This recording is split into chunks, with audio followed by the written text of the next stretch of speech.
सल्लल्लाहु अलैहि या मोहम्मद। बिस्मिल्लाहिर्रहमानिर्रहीम। वल वारिसुल करीम, आखिरी नबी हुजूर पुरनूर रसूल मकबूल मोहम्मद सल्लल्लाहु अलैहि वसल्लम अकमाल दीन और इत्माम नेमत का पैगाम दे गए हैं।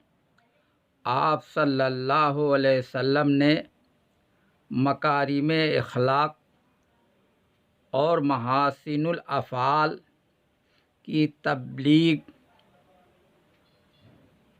अपने ज़बान और सीरत से किया है। आप सल्लल्लाहु अलैहि वसल्लम ने सेल्फ डिफेंस आत्मरक्षा में जंगें लड़ी हैं।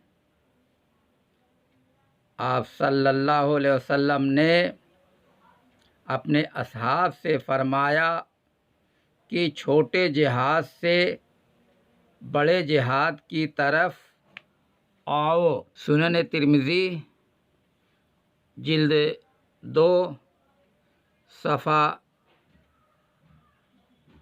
219 में यह है कि हज़रत जाबिर रज़ी अल्लाह अन्हो फरमाते हैं कि आप सल्लल्लाहु अलैहि वसल्लम ने फरमाया, जिसका उर्दू तर्जुमा पेश नज़र है। मैंने हुज्जतुल विदा में अरफ़ा के रोज़ रसूलुल्लाह सल्लल्लाहु अलैहि वसल्लम को कस्वा ऊँटनी पर खुतबा देते हुए देखा है, और मैंने आपकी ज़बान से सुना है कि आप यह फरमा रहे थे कि लोगों, मैं तुम्हारे पास वह चीज़ें छोड़े जा रहा हूँ कि अगर उन्हें थामे रहोगे तो गुमराह नहीं हो सकते। यह चीज़ें हैं किताब इलाही और मेरी इतरत जो मेरे अहले बैत हैं। मेरे खुब में हुजूर सल्लल्लाहु अलैहि वसल्लम का एक खुतबा जिसमें इतरत रसूल और हज़रत मौला अली की फजीलत के सिलसिले में है, जिसमें से चंद कलमात मुलाहिज़ा फरमाए। तमाम हमराही सहाबा को जमा फरमा कर एक खुतबा दिया, जिसमें यह कलमात हैं। हम्द व सना के बाद, लोगों, मैं एक बशर हूँ। जल्द ही मेरे पास मेरे रब का फरिश्ता रहलत का पैगाम लेकर आएगा और मैं उसे कबूल करूँगा। मैं तुम्हारे दरमियान दो बड़ी वज़नी चीज़ें छोड़ता हूँ।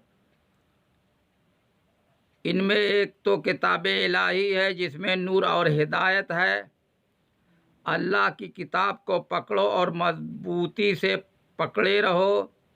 यहाँ आपने किताब इलाही के बारे में तरगीब दी और शौक़ दिलाया। फिर फरमाया, और मेरे अहले बैत हैं, मैं अपने अहले बैत के बारे में तुम्हें खुदा को याद दिलाता हूँ। मैं अपने अहले बैत के बारे में तुम्हें खुदा को याद दिलाता हूँ। मैं अपने अहले बैत के बारे में खुदा को याद दिलाता हूँ। मुस्लिम बाब मनाकिब अली जिल्द 2 सफ़ा 279 की रवायत मुलाहिज़ा हो, जिसका उर्दू तर्जुमा यह है, जिसका मैं मौला हूँ, अली भी उसका मौला है। इलाही जो अली से मोहब्बत रखे, उससे तू भी मोहब्बत रख, और जो अली से अदावत रखे, उससे तू भी अदावत रख। तिर्मिज़ी जिल्द 2 सफ़ा 215 में यह है। आप सल्लल्लाहु अलैहि वसल्लम ने हसनैन करीमैन के हाथों को अपने दस्ते अक़दस में लेकर फरमाया, जो शख्स मुझसे मोहब्बत रखेगा और मेरे इन दोनों नवासों से और उनके वालिद से और उनके वालिदा से वह क़यामत के दिन मेरे दर्जे में मेरे साथ रहेगा। तिरमिज़ी व निसाई इब्न माजा में अरबी मितन का उर्दू तर्जुमा यह है, हुज़ूर सल्लल्लाहु अलैहि वसल्लम ने हज़रत मौला अली अलैहिस्सलाम से फरमाया, आए अली, तुमसे वही मोहब्बत रखेगा जो मोमिन है और तुमसे वही बुग़्ज़ रखेगा जो मुनाफिक है। हुज़ूर सल्लल्लाहु अलैहि वसल्लम ने अपनी ज़ुर्रियत के सिलसिले में फरमाया, अल्लाह का कोई बंदा जब तक मुझसे मोहब्बत न रखे वह मोमिन ही नहीं, और मुझसे उसको मोहब्बत ही नहीं जब तक मेरी ज़ुर्रियत से मोहब्बत न रखे। हज़रत ज़ुबैर बावजूद कि हज़रत अबू बकर सिद्दीक़ के दामाद हैं, लेकिन वह हज़रत अली को खिलाफत का ज़्यादा मुस्तहक़ समझते थे और चाहते थे कि हज़रत अली के हाथ पर खिलाफत की बैयत ली जाए। इस मामले में वह इतने ज़्यादा सरगर्म थे कि जो न माने उसके ख़िलाफ़ तलवार से काम लेना चाहते थे। तारीख़ तबरी में है, ज़ुबैर ने नियाम से तलवार खींच ली और कहा, जब तक कि हज़रत अली के हाथ पर बैयत न की जाए मैं तलवार को नियाम में न डालूँगा। लेकिन हज़रत मौला अली ने उनको ठंडा किया। इस तरह बनी हाशिम और अहले बैत अतहार की तरफ से कोई बात नहीं उठी। गो उनको ये ख्याल ज़रूर था कि खिलाफत अहले बैत का हक है और हज़रत मौला अली उसके ज़्यादा मुस्तहक़ हैं, लेकिन हज़रत मौला अली अलैहिस्सलाम उसको बहुत ही बुरा समझते थे कि हज़रत अबू बकर के हाथ पर बैत हो चुकी है तो उसके ख़िलाफ़ कोई महाज खड़ा हो। हज़रत अबू बकर के खलीफा हो जाने के बाद अमीर मुआविया के वालिद अबू सुफियान ने हज़रत मौला अली से जाकर कहा, हाथ फैलाइए, मैं आपकी बैयत करता हूँ कि आप तमाम लोगों से बढ़कर खिलाफत के मुस्तहक़ हैं। कंजुल अम्माल के अल्फाज ये हैं, अबू सुफियान ने हज़रत मौला अली और हज़रत अब्बास के पास आकर कहा, ऐ अली और ऐ अब्बास, कुरैश के सबसे कम हैसियत और सबसे कम तादाद वाले कबीले का आदमी कैसे खलीफा हो गया? अगर आप तैयार हो जाएं तो मैं उसके मुकाबले में सवारों और प्यादों से वादी भर दूं। हज़रत अली अलैहिस्सलाम ने जवाब दिया, मैं कसम खाकर कहता हूँ कि मैं उसे गवारा न करूँगा कि तुम अबू बकर के ख़िलाफ़ सवारों और प्यादों से वादी भर दो। अगर हम अबू बकर को इस मनसब का अहल न समझते तो उन्हें इस मनसब पर रहने ही न देते। अबू सुफियान अहले ईमान एक दूसरे के खैरख्वाह अबू सुफियान अहले ईमान एक दूसरे के खैरख्वाह और आपस में मोहब्बत करने वाले लोग हैं। गो उनके दियार और इस्लाम एक दूसरे से दूर ही क्यों ना हों, अलबत्ता मुनाफिकीन एक दूसरे के बदख्वाह हुआ करते हैं और बाहम धोखेबाजी से काम लेते हैं। हज़रत उमर फारूक ने एक बार यह भी फरमाया कि तलक़ा खिलाफत के लायक ही न उनकी औलाद। बाद में जो बात मैंने समझी है, अगर पहले उसे समझ लेता तो यजीद बिन अबी सुफियान और मुआविया बिन अबी सुफियान दोनों को शाम की विलायत न देता।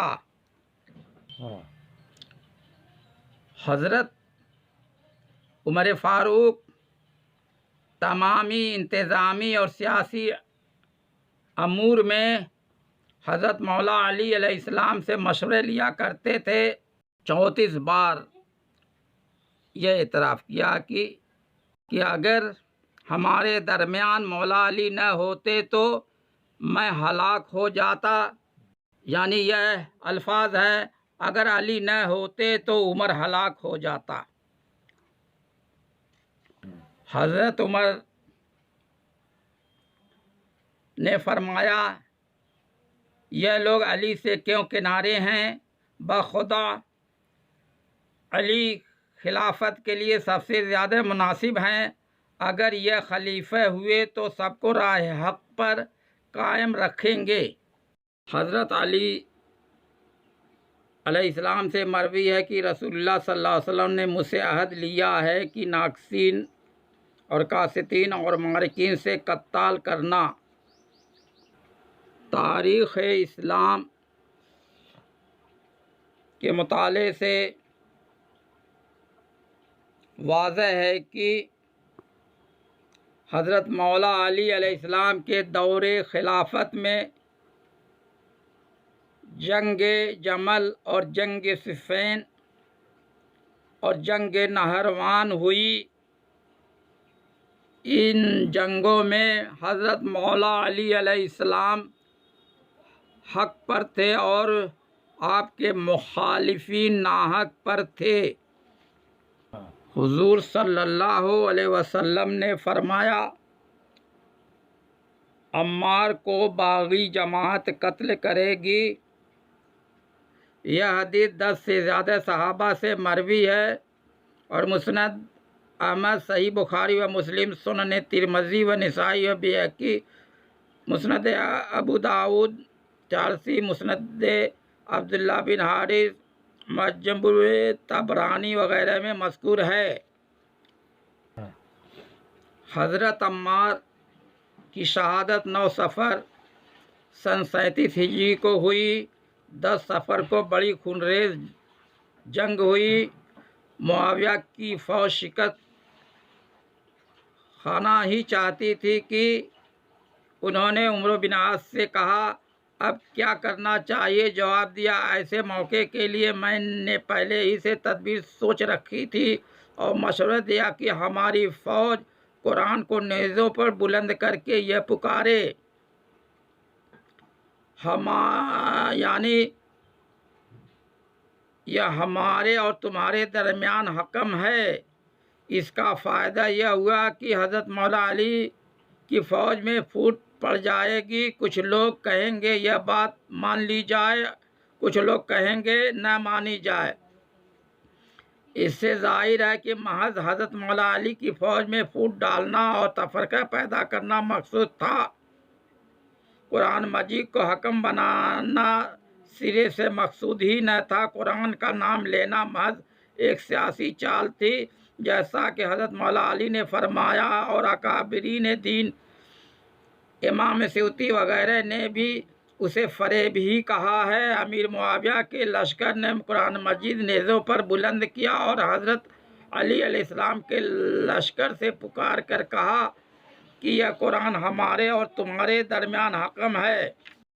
हदीस में है कि रसूलुल्लाह सल्लल्लाहु अलैहि वसल्लम ने फरमाया, खिलाफत 30 साल तक रहेगी, उसके बाद काट खाने वाली बादशाहत होगी, यानी उसके जुल्म सितम से लोग मामून न रहेंगे। हज़रत इमाम हसन अलैहिस्सलाम को असहाब और महाजिर अंसार ने खलीफा चुना था और आपकी खिलाफत का ज़माना 6 माह पर ख़त्म हो चुका था। मसनद खिलाफत आपने छोड़ दी। 6 माह के बाद खिलाफत नबूवत न रहेगी बल्कि कटखन्नी बादशाहत हो जाएगी। लिहाजा आपने मसनद खिलाफत छोड़ने का फैसला कर लिया। हज़रत इमाम हसन अलैहिस्सलाम व दीगर अकाबिर मदीना मुनव्वरे चले आए और अपने नाना जान सल्लल्लाहु अलैहि वसल्लम के जवार अक़दस में आखिर तक मुक़ीम रहे। सल्तनत मुआविया के ज़माने में जुल्म व नाइंसाफ़ी आम हो चुकी थी। यह हदीस सनाई में है जिसका उर्दू तर्जुमा मुलाहिज़ा हो। आले मोहम्मद के बच्चों, यह उस खलीफे की वजह से है जो यूं ही खलीफा बना लिया जाएगा। वह खबीस शैतान होगा और दौलत पाकर सरकस हो जाएगा। मेरी औलाद को और औलाद की औलाद को कत्ल करेगा। हज़रत इमाम हुसैन शहीद करबला अलैहिस्सलाम ने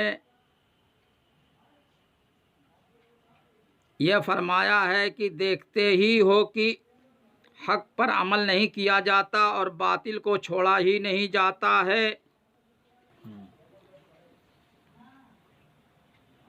करबला के रास्ते में एक मकाम बेज़ा है। वहाँ आपने अपने और हुर के साथियों के सामने एक बहुत अजीम खुतबा दिया।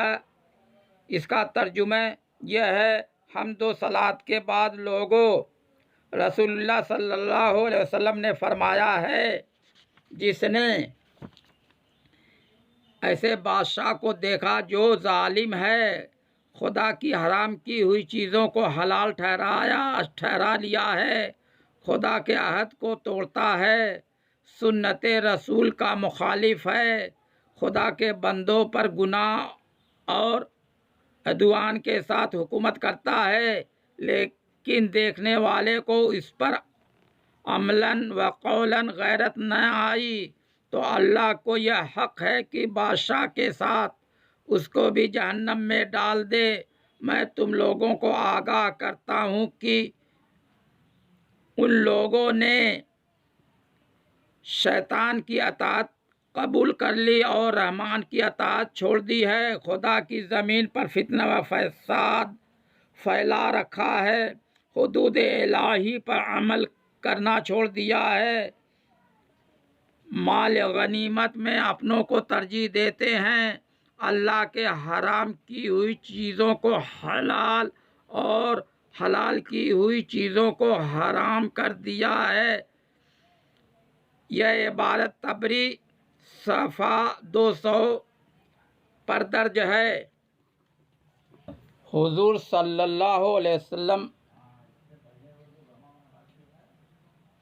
ने फरमाया, मुझसे पहले भी जिस नबी को अल्लाह ने किसी उम्मत में भेजा, उसके बाद हवारी और असहाब थे जो उसकी सुन्नत को लेते थे और उसके हुक्म की पैरवी करते थे।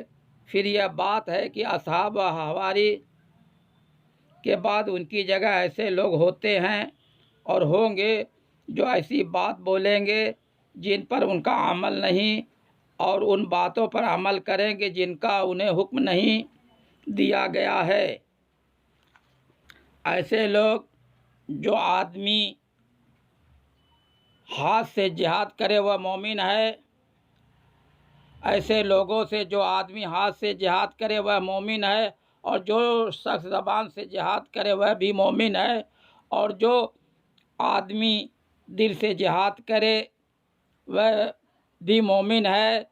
इसके बाद राई के दाने के बराबर भी ईमान नहीं। हदीस सुनन अबी दाऊद जिल्द 2 सफ़ा 240 में है कि हुजूर सल्लल्लाहु अलैहि वसल्लम ने फरमाया, ध्यान से सुनो तुम लोग, ज़रूर नेकी का हुक्म देना और ज़रूर बदी से रोकना, और ज़रूर जालिम के हाथ को पकड़ लेना, और ज़रूर हक़ की तरफ जालिम को मोड़ना, और ज़रूर हक़ के घेरे में उसे महदूद करना, वरना कसम है अल्लाह ताला तुम लोगों के दिल बाहम टकरा देगा और इसके बाद तुम पर लानत नाजिल करेगा, जैसा कि यहूद पर लानत नाजिल की है। दौरे हाजिरा में कौम यहूद फ़िलिस्तीन मुसलमानों पर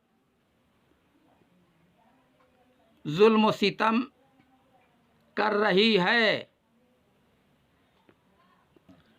मुस्लिम इत्तेहाद होते होते गाज़ा जल जाएगा। ऐसी डिप्लोमेसी किस काम की है कि मुस्लिम हक का तहफ़्फ़ुज़ ही न हो। ग्रेटर इसराइल का प्लान जो तैयार है उस पर अमल दरामद किया जा रहा है और विस्तार नीति का पालन किया जा रहा है। इसराइल के साथ अमेरिका खड़ा है और अमेरिका के साथ मित्र देश हैं। यूएनओ के सेक्रेटरी जनरल ने कहा कि इसराइल का फिलिस्तीन की जमीन पर 56 साल से कब्जा है, जिसके नतीजे में हमास ने हमला किया। इसराइल ने इस पर इस्तीफा मांगा है, जबकि गिटरस जी ने हकीकत बयानी किया है। हक की लड़ाई फिलिस्तीन लड़ते चले आ रहे हैं, उनको उनकी जमीन आज तक नहीं मिली है। इसराइल ने गज़ा पर जुल्म और बर्बरियत की इंतहा कर दी है। अगर अल अक्सा मस्जिद गिरी तो आलमी जंग छिड़ जाएगी।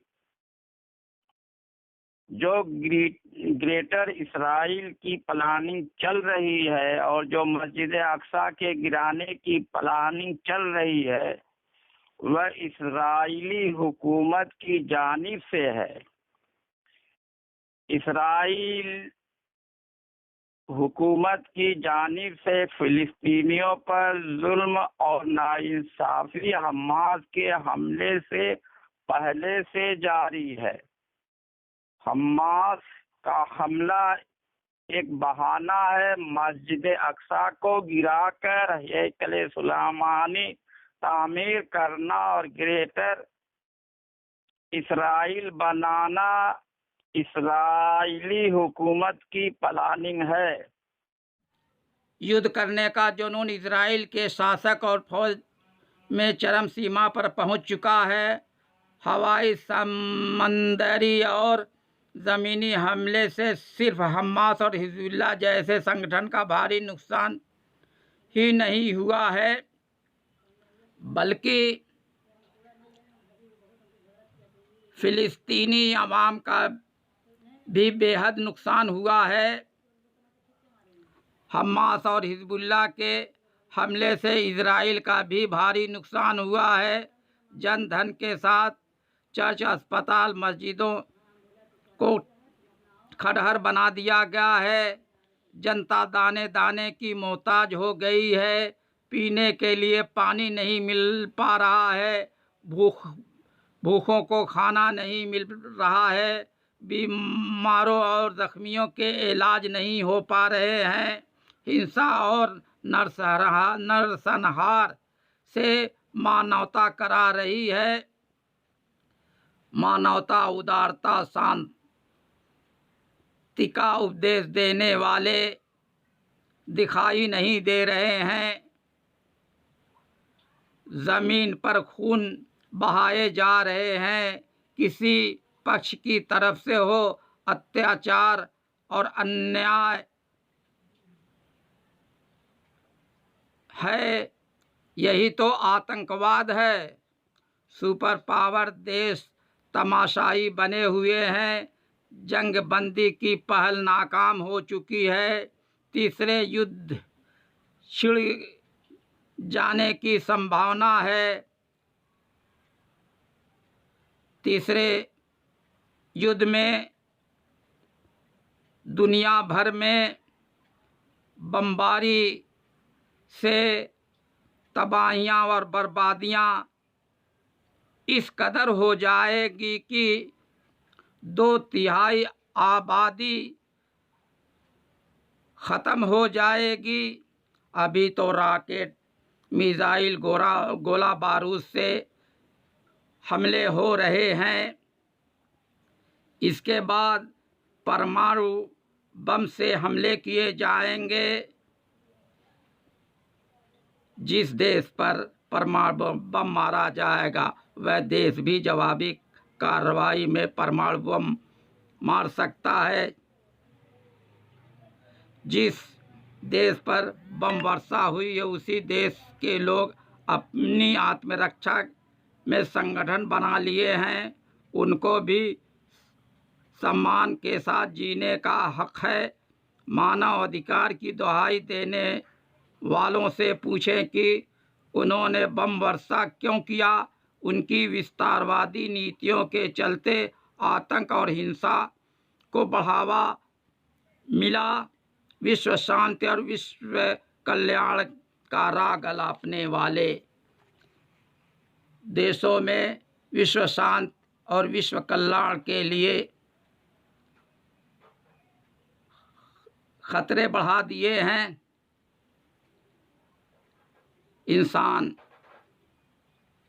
इंसान से मोहब्बत नहीं करता। इंसान में इंसानियत की कमी है। हुजूर सरकार वारिस पाक ने फरमाया, मखलूक खुदा से हमदर्दी और अच्छा सलूक किया करो, सिर्फ इस ख्याल से कि यह खुदा के बंदे हैं और उसकी सनत की यादगार है। इस अमल से तुमको खुदा की मोहब्बत नसीब होगी और यही तसव्वुफ की असल है। और फरमाया, खुदा आसमान पर नहीं है, हम तुम में छिपकर सबको धोखे में डाल रखा है।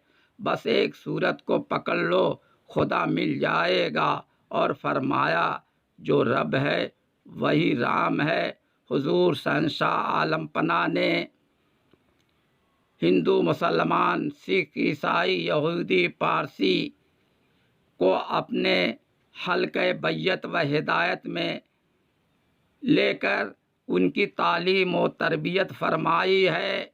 आज उसी तालीम और तरबियत की ज़रूरत है। आपके इरशाद, तालीम और तलकीन पर अमल किया जाए तो मुआशरे की इस्लाह हो सकती है। या वारिस, या वारिस, या वारिस।